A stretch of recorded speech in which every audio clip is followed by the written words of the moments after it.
Welcome back to Under Oath. I'm attorney Jeff Kaufman. Together, my partner Craig and I do our typical two attorneys arguing. This is tough because I don't want to do it. I don't want to do it. But it was put on the table. You don't want to do this? I don't want to do this segment right now because I know what the topic is. I don't know what the topic is. I do. I don't like it. What's topic? I don't. No, because we can't win. We can't win. 15 minutes. You know why? Because the audience, the people who listen to us on the radio, not on the podcast, but on the radio, are locals. And these are the people who hire us. And half of them will decide not to hire us after this segment. We've held out for a week and a half now. Are we choosing Burger King over McDonald's? Is that what you're telling me? No, we'd be okay with that because everyone's going to Popeyes now. Jimmy Kimmel got the boot off his show because he made a comment about Charlie Kirk and the way that he believes it happened and the way our governments might be lying to us about the way it happened. And he did this before a lot of facts came out. And I've been avoiding this topic because I don't know enough. I know certain facts. I know what I've been told, and I've read certain texts. I've heard the reading of the text by the prosecutor. But outside of that, I don't. You and I argue about this all the time, about when you'll post something, I'll go, how do you know it's a fact? Well, I found it online. Yeah, it's becoming increasingly difficult to have any sort of trust in any Zero. Organization. I can't trust anything. I can't trust ABC, CNN. Sometimes I can't trust Fox. Sometimes I can't trust, some of my friends who might have gotten duped. I can't trust a politician telling me. They really think that something happened and they post it and then, I can't trust the picture. I've fallen victim to or the video. same thing before. Like you think something's true and it turns out it's not. Last week I told you, I said, pull it. We're barely friends on Facebook. We can agree. That sounds like a great time. Barely friends on Facebook. I think you unfollowed me. I had to. No, I unfriended you. I just didn't unfollow you. I had to defriend you. You friended me back. I had to because I felt bad. You felt bad for me? I felt we weren't being friends if I didn't. Well, a little bit. Yeah, a little bit. That is true. Because you know what happened? You did the right thing. You did the right thing by coming back. I thought I did the right thing by defriending you. No, I did the wrong thing by coming back. That's just the opposite. Because I still take the same heat. Oh, your friend Craig. You can take the same heat for me, whether you're following me or not. Not from you. I'm talking about everybody else who goes, what's wrong with your partner? I mean, for me. Okay. Yeah. All right. You're going to see that whether you're friends with me on Facebook or not. They're still going to approach you and say, hey, how are you friends with this so-called maniac? Now, the only thing I'm trusting right now are the texts. Can't trust the text. The texts that have been read. Can't trust the text. Well, the partner gave him the text. The roommate gave him the text. Gave the text. Those texts could be screwed. And I hate to say it. No more fake news. No, I know. I don't think those are the real texts. Or do you think the government did that? Yep. Oh, my God. Yep. I sure do. Okay. I hate saying it, too. I hope everyone enjoyed the show. We're going, no. That's not how young men talk to each other. It's not. How do you know? You're not 22. When's the last time you used the word retrieve? I'm going to go retrieve my gun. You know what those texts sound like? It sounds like somebody who is not born in the United States, who might have a really good understanding of the English language, but wasn't here, didn't grow up here. I'm going to go get my vehicle. You're going to go get your vehicle? It's the Russians? Do you mean... You tell me the Russians are doing this? You're going to go get your car. Please don't say Russian collusion. I can't. I don't know who. It sounds more like legal jargon. Do not read the way I would expect for two young men to be exchanging ideas with each other. I think it was illegal.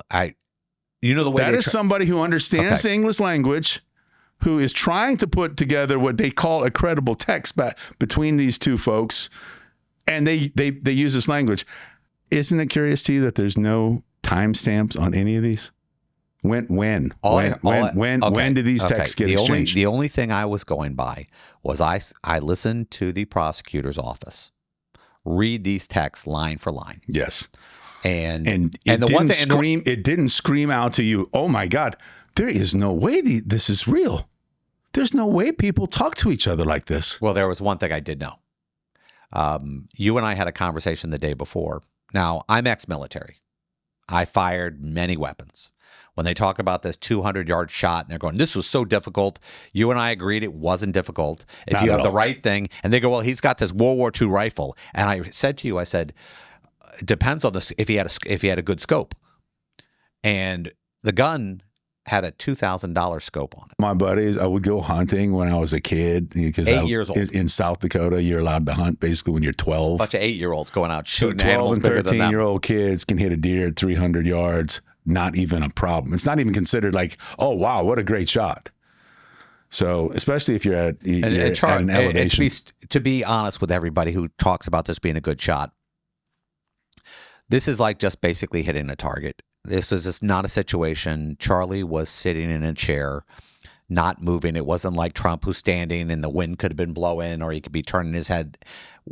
You're a stationary target. And in this situation, I'm going to say something which is really difficult. At 2 p.m. that day, I see a video pop up, and I see the shooting, and that was before they pulled them all. I've never hated the internet more. Yeah, it was pretty tough. I've never hated the internet more. I've Tough never couple of hated days, social for sure. media more. Yeah. I never hated people who decided they were going to show these videos because It's shocking to see people celebrate the death of what at least half of America would consider a good man. To celebrate, to cheer and throw parties and then to confront people who are having prayer vigils.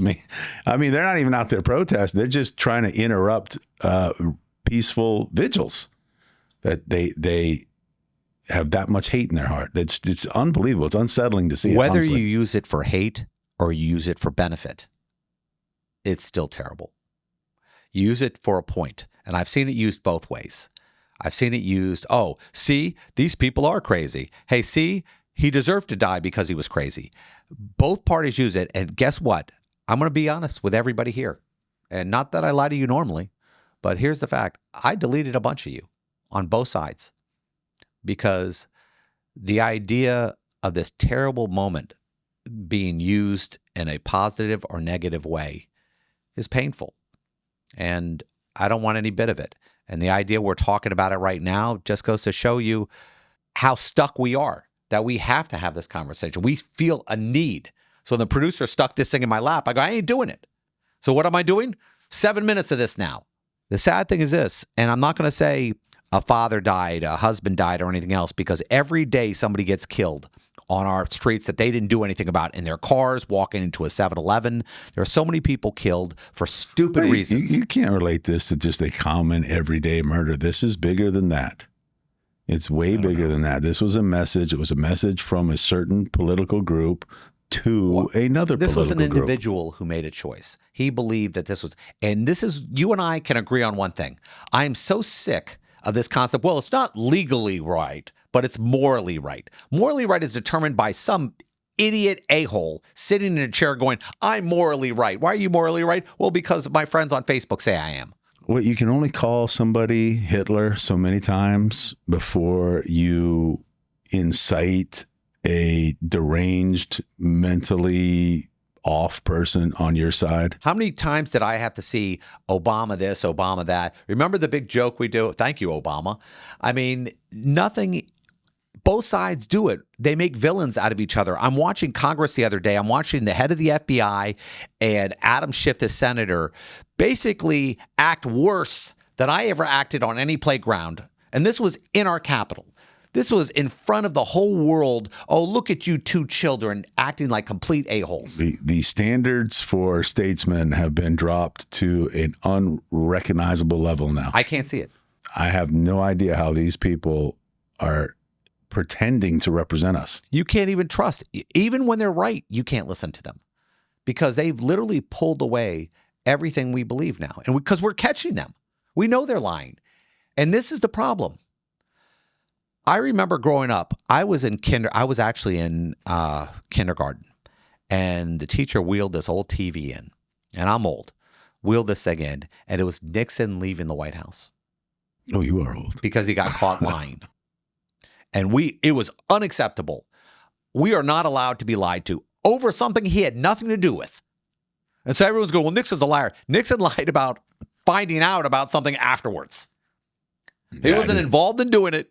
It'd be like somebody going, "Hey, man, I robbed that jewelry store." I didn't know. I didn't know. You did know. I'm sorry. I didn't know. They told you afterwards. Well, yeah, afterwards, but I'm going to lose my job because now you we told got me. Politicians engaging in actual crime. Intentional lies. Yes. Intentional. And not only... And well, hold on. Not intentional lies to protect themselves from their reputation, but to advance a viewpoint, to advance an agenda. I had you read a book, The 48 Rules of Power, and you were sick. You were physically ill. Yes, when I talked to you, because the author of that book he was telling you what goes on in the world. He was telling you how to manipulate people in how people evil, do it.